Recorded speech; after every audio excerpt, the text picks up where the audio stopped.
안녕하십니까? 정성산TV입니다. 북한이 핵을 절대 못 쏘는 이유를 알려드리겠습니다. 남북한 군사력을 비교해보면 한국이 절대로 질 수가 없습니다. 근데도 북한이 깝칠 수 있는 이유는 바로 핵을 가지고 있기 때문이란 말이에요. 이 차이를 메우기 위해 한국이 유엔의 반대에도 꾸준히 생산하고 보유한 무기가 있었으니 바로 집속탄입니다. 트럼프도 집속탄 생산을 중지한 미국 국방부에 이렇게 강력한 무기를 왜 안 만드냐고 했던 그 무기란 말입니다. 한국은 집속탄 보유량 세계 2위인데 이 집속탄 하나로 축구장 4개 넓이를 초토화시킬 수 있을 정도로 광범위한 타격을 줄 수 있다는 말입니다. 집속탄이라는 게 미사일 하나에서 수백 개의 소형 폭탄이 쏟아져 내리는 거라 가지고 강철비라고도 불리는데 이걸 왜 유엔에서 적극 금지시키고 있나 봤더니 불발탄이 최대 40%가 넘어가지고 전투가 완전히 끝나도 민간인들이 돌아다닐 때 사고가 날 수 있기 때문이라고 합니다. 실제로 집속탄 사상자 97% 민간인이었다. 사상자 중 50% 이상이 어린아이였다고 합니다. 그래도 우리가 못된 목적으로 사용을 하려는 게 아니고 북한만 핵이 있으면 힘의 불균형이 심해지기 때문에 안보를 위해 보유하는 건 어쩔 수 없는 선택이라는 생각도 듭니다. 6.25 전쟁 때 240만 중공군이 밀고 들어온 거 생각하면은 절대 포기할 수 없는 무기가 맞긴 합니다. 그리고 애초에 사람 죽이려고 만든 무게 인도적이고 비인도적이고 요런 게 어디 있냐 말입니까?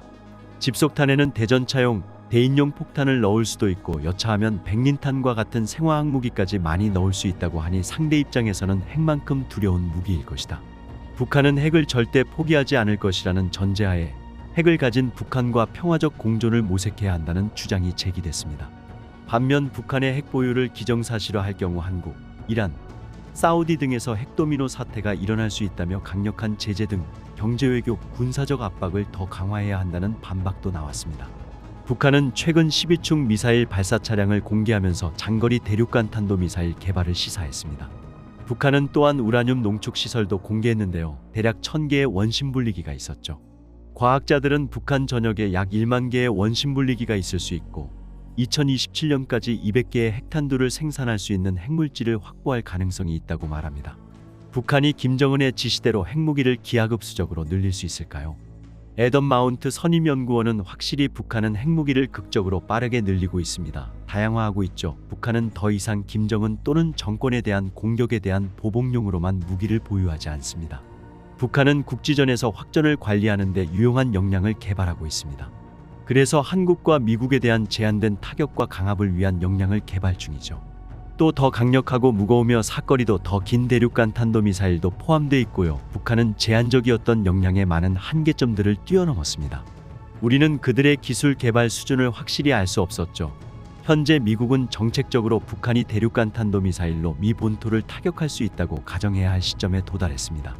2024년 공화당과 민주당 정강에는 북한 비핵화 목표가 언급되지 않았습니다.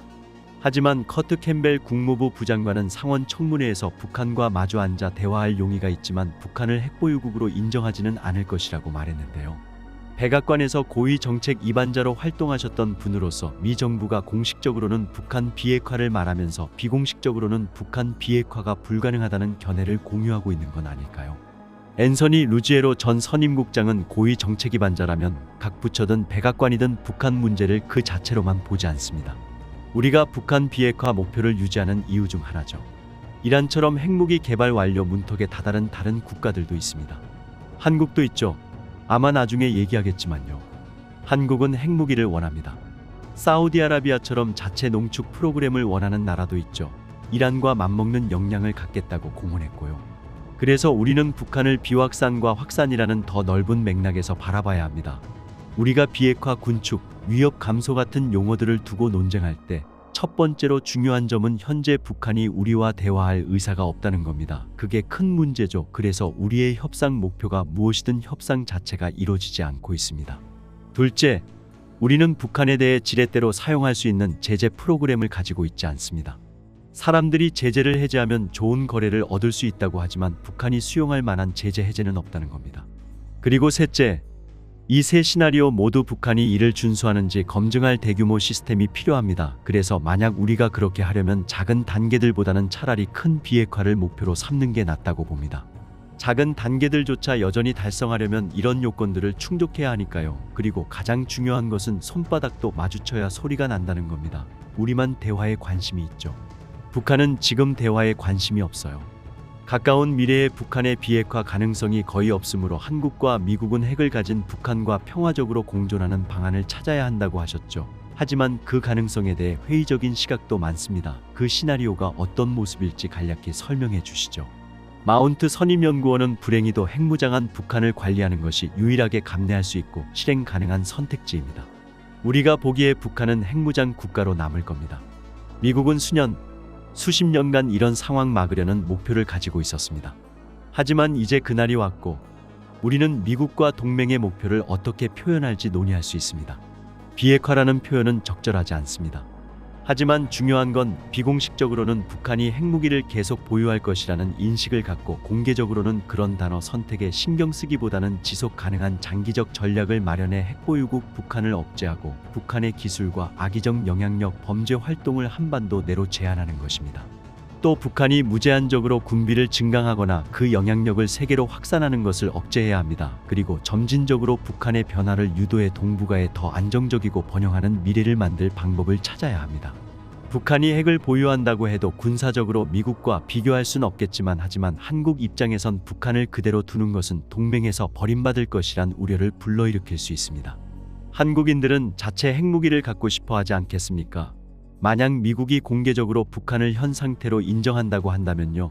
미국이 공식적으로 북한을 핵보유국으로 인정할 가능성은 전혀 없습니다. 그것이 어떤 의미인지도 불분명합니다. 북한은 핵무기를 계속 보유할 겁니다.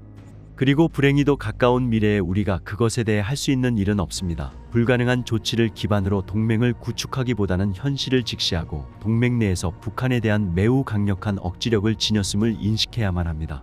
미국과 한국 양국의 재래식 전력과 미국의 핵무기는 북한이 앞으로 100년 동안 개발할 수 있는 그 어떤 것보다도 강력합니다.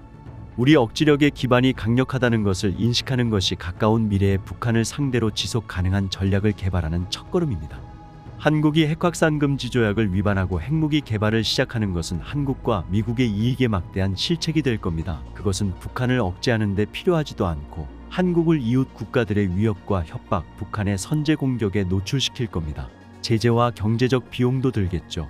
이제까지 그들의 결정은 이런 것들을 천천히 순차적으로 진행하되 일부에만 집중하는 것이었습니다. 그리고 이는 우크라이나를 지지하고 우크라이나 국민을 보호한다는 정책과 일치하지 않습니다. 우크라이나 국민은 이란과 북한이 러시아에 보내는 이런 것들에 의해 살해당하고 있는데 말입니다. 이건 이론적인 대화가 아니라 유럽에서 벌어지고 있는 실제 목숨이 걸린 전쟁입니다. 이 정부가 러시아를 돕는 북한과 이란의 역량을 근본적으로 제거하지 않았다는 사실이 당혹스럽습니다.